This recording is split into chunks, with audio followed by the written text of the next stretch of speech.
And this is an interesting telling because the first time I came, I knew the story. And I guess I know all of my stories, but I don't know how this story is going to come out.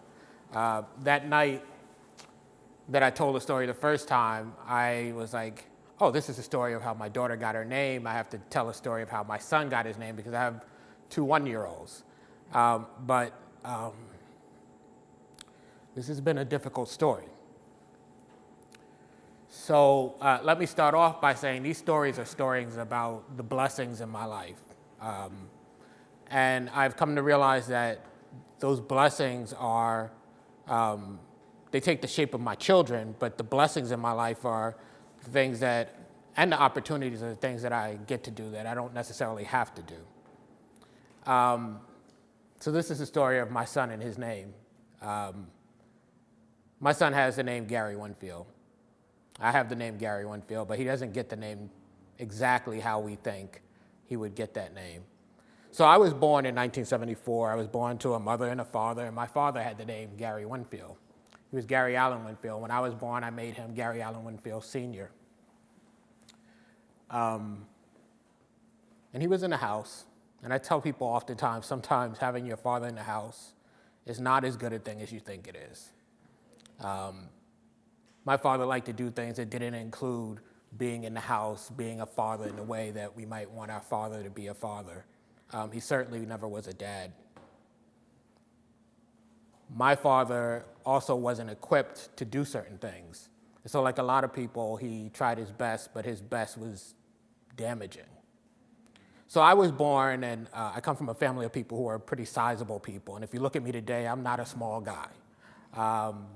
But I was a small guy for a very long time. And in my house, my father believed that men operated certain ways. And so I had a hard time fitting into his image of what a son should be. And he felt like men should be strong, men should be very much not emotional, a lot of the things that I was not. And so I remember being a child, and anytime I would go out and something would happen with the other guys out there, I was supposed to operate in a certain way that being the smallest guy around is very difficult to do. And so this became an issue in my home because my father not only believed that that's how it should be, that's how it had to be. And so I had a difficult time coming into the house if I did not prevail in conflicts. Physical conflicts were not something I was made to prevail in at that time. And so that is going on. And then I'm watching the relationship with my father and my mother, which, to be honest with you, I don't really remember. To be honest, as I sit here, the only time that I remember my father and mother being together, I remember as a little boy sitting in their room. And I'm sitting on the floor.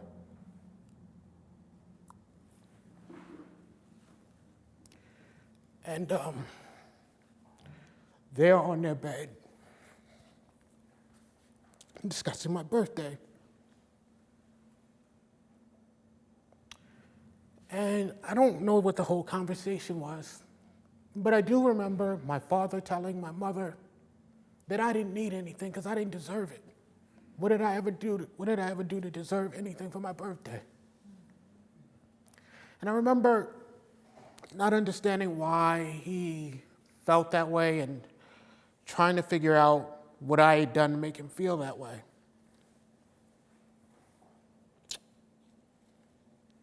And I remember very few memories of him in the house, but unfortunately, they all are negative memories. I remember sooner or later, as time went on, trying to figure out how do I make him feel the right way about me, the way you want your dad to feel about you. So as I got older, we went through this thing where I was supposed to operate a certain way and I never could, and he would use certain names, sissy, punk, all of those kind of names. And so I just had gotten into the struggle. So I'm about 10 years old, and we're at my grandfather's house. My grandfather's house was a place I loved to be. My grandfather's house was a place with a lot of music and a lot of fun and all kinds of things you would want as a child. And there were always adults there having kind of a party. And I remember listening to them, as kids do, right? Listening to them, having their fun and drinking and all of this. And I noticed that my father drank. It turns out my father was an alcoholic. I noticed that he drank a lot. And so I was like, maybe I could connect to him with alcohol. That's the mind of a child. And so I don't know, I shouldn't have done this, but I walked into where the adults were, and I was like, I could drink just like you can drink.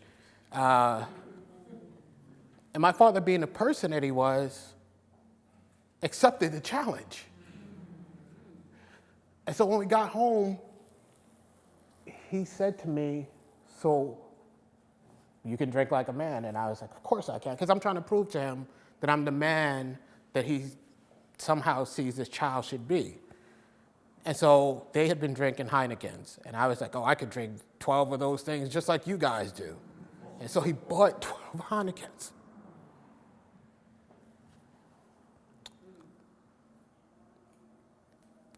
And so I start, 1, 2, 3. I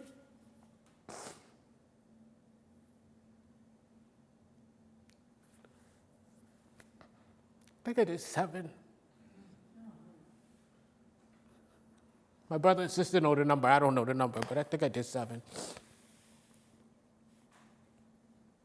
But it didn't make him think I was a man.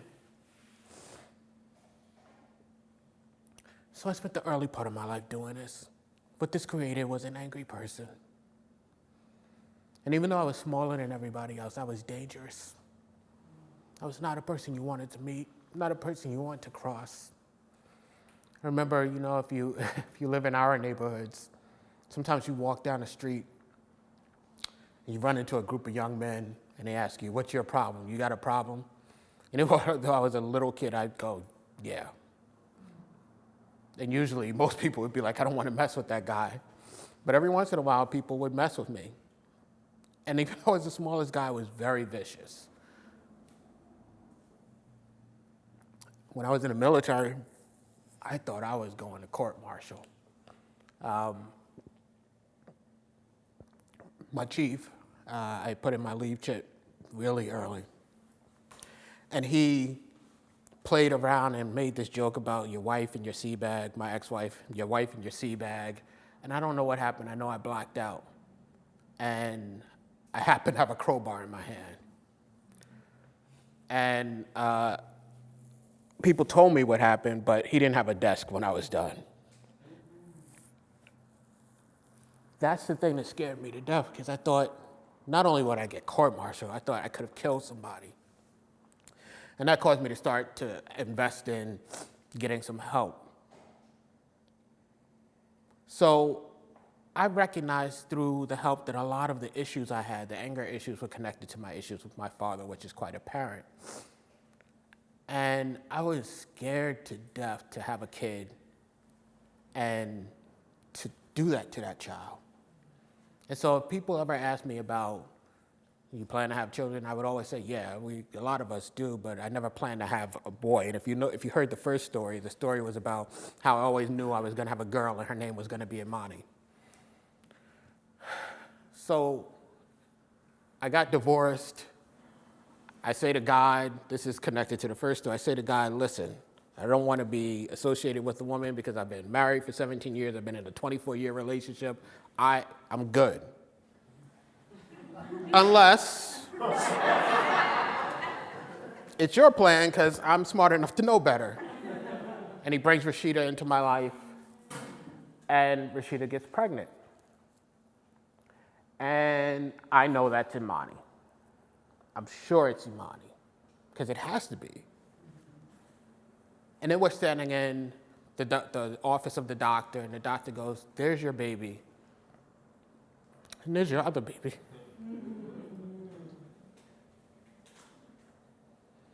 And I'm thinking, well, that has to be a girl.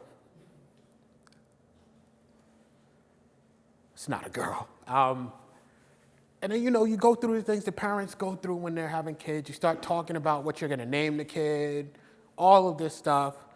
And Rashida says, I want to name the kid Gary Allen Winfield.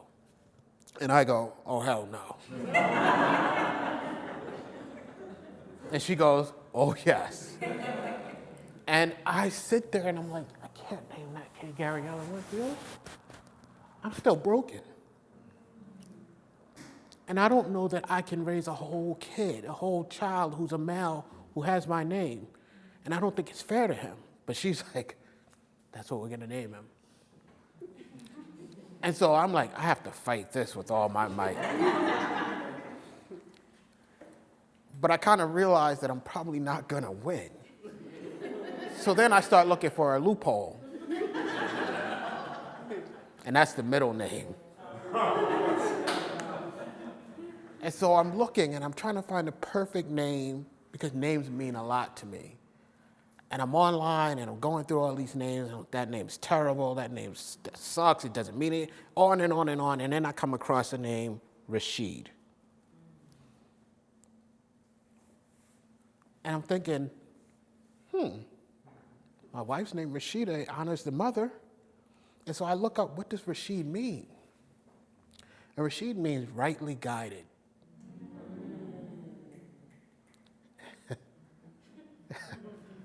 And I'm thinking, God keeps playing tricks on me. So I'm like, yes. I run up to, my wife's upstairs. I run upstairs. I'm downstairs on the computer. I run upstairs. I'm like, so you want to name him after me? What if we change the middle name? And she's not really with it at first, but then I tell her about how cool it would be because the name Rashid would like really honor her.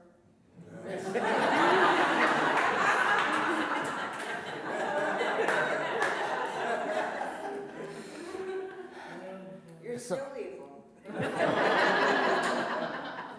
And that's the name we choose for him. And, I guess I started off this story talking about this as a story about the things that I get to do but don't have to do. So I'll end the story by talking about those things. I wore anger like it was an old, perfectly worn coat. I was so comfortable in my anger and comfortable in no other emotions. I actually had to learn to smile. The only time I did smile was when I was angry and something unpleasant was going to happen. The only time I did cry was when I was angry. And it kept me from connecting to people. And it's interesting because as I think about an old coat, my mother always tried to wrap me in her love. But I couldn't be comfortable in that. She gave me a coat, I think I was 19, a trench coat. I just stopped wearing that coat. I'm 45. That coat has huge holes in it. And I'm not talking about the coat you wear once in the winter. I'm talking about the coat you wear over and over. I wore it with jeans. I wore it with a suit. It's the only way I could connect to her love. And when I let that coat go, I felt that and cried. But today, I get to hug my son. I get to kiss my son. I get to dance like a damn fool with my son. I get to tell him every day I love him. I get to wake him up in the morning and sing. I can't sing. I can't dance either. Today I get to be an okay dad who's trying mightily not to be the dad that I had for my son, Gary Rashid Winfield. Thank you.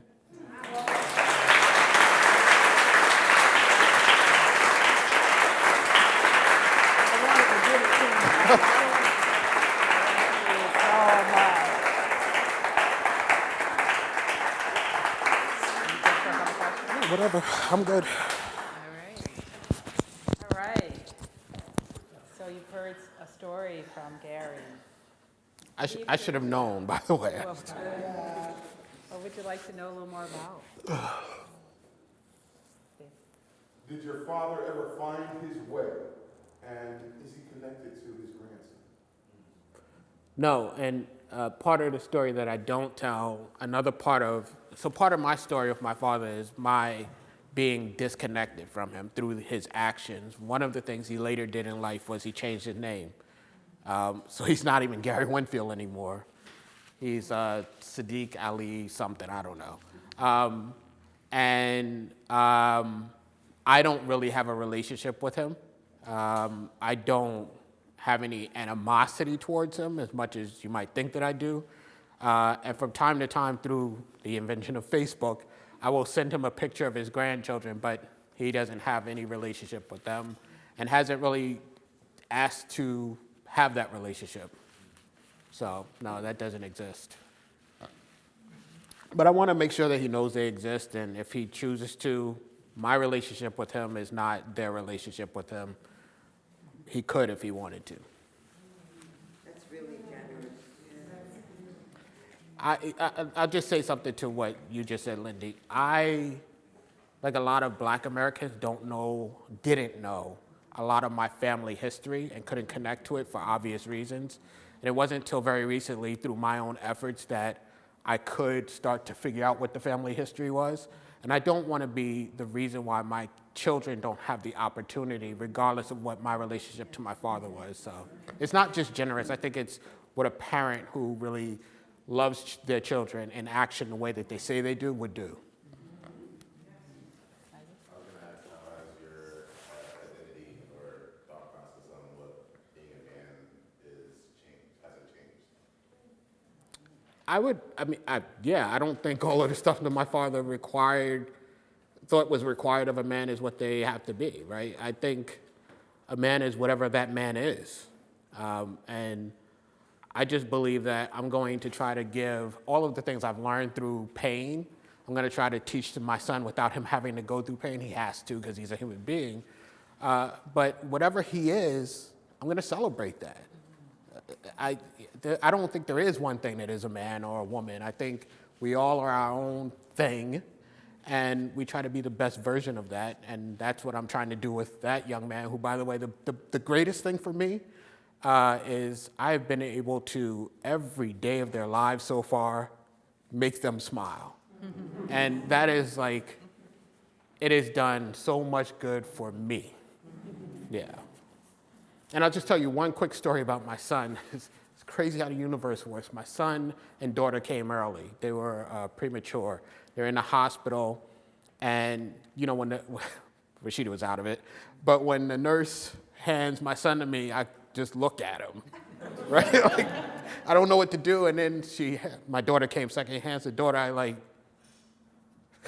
really don't know what to do. But then I'm like, this is crazy. Why am I still in this space? But it turns out that my son kind of forces me to like wrap him up because he doesn't want to eat. And the thing you have to do when you're premature in that nursery is eat and grow and do all, right? He doesn't want to eat. And the only person he'll eat for is like if I hold him and put that bottle in his mouth. You can't make it up. Robin and Booker. Good. Go ahead. How has like you said, like a super intimate relationship with anger? Like, how is your relationship with like anger now? Like, have you engaged in it? Like, kind of like a more rapid? I don't really know anger anymore. Right? I just. It is. I will say it is strange though, because I mean, like for about 30 plus years of my life, that's what I knew really well. So it is a little strange. People say stuff and I'm like, that's cool. And they're like, you're a strange one, you know. But I don't really know anger like that anymore. And I thank God for that. Robin. So can you just speak to the process, the relationship that you and your dad had? There was a lack of love, affection, touching, nurturing, and now you have these two children, and I know you're there. But can you just speak to how you got there? Well, I don't know that I would say that I'm there. What I would say is that every day I'm working on it. There are honestly days where, because for so long I didn't know how to touch. And I'm not just talking about like my kids. I don't know how to do that in an intimate relationship. I watch people and I see them just naturally seem to like grab the hand and I'm like, in a prison, like looking out through the bars, like, fool, that's what you want to do. But it's not natural, right? And so what I've learned with my children is, it's not natural. That's true. But just do it. And so that's why I purposely get up in the morning, and Rashida sometimes hear me while she's trying to sleep. And I sing to them, and I like tell them how amazing they are, and then I'm like, why is that still difficult? And I don't know that I'll ever like feel natural about it, but what I do know is they will never know I wasn't.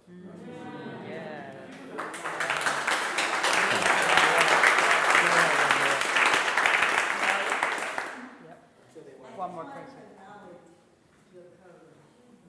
There is such an acceptance of self in your story, and I just wanted to say that. Thank you. Arnie? And then- About this, one of the stereotypes about people who run for office is they're very concerned with their public image, and that's not about you, it's about the general stereotype. Did it ever cross your mind as you considered telling this story in public and revealing all this stuff about yourself that you've revealed so very movingly, I thought, did it ever cross your mind that this might affect your political endeavors, and if so, how? Well, I'm sure it will. People love human beings. But seriously, I began a process several years back, around the time when I first ran for office, where my barrier began to break. And I had this thing start happening. It was really weird for me, where emotions really happen. And everybody kept saying to me, you know, if you cry in public, you're never gonna get elected. And they still tell me this, like, if you cry in public, no one's ever gonna see you as a leader. And here's what I know, by just letting it be what it is, whether it's crying in public, laughing in public, being stoic, and whatever it is, by just being who I am, people seem to kind of get that I'm just being me. And I think they understand that I'm just being as real as I can be, and I don't think that ever hurts you. I think what hurts you is when you pretend to be something. Was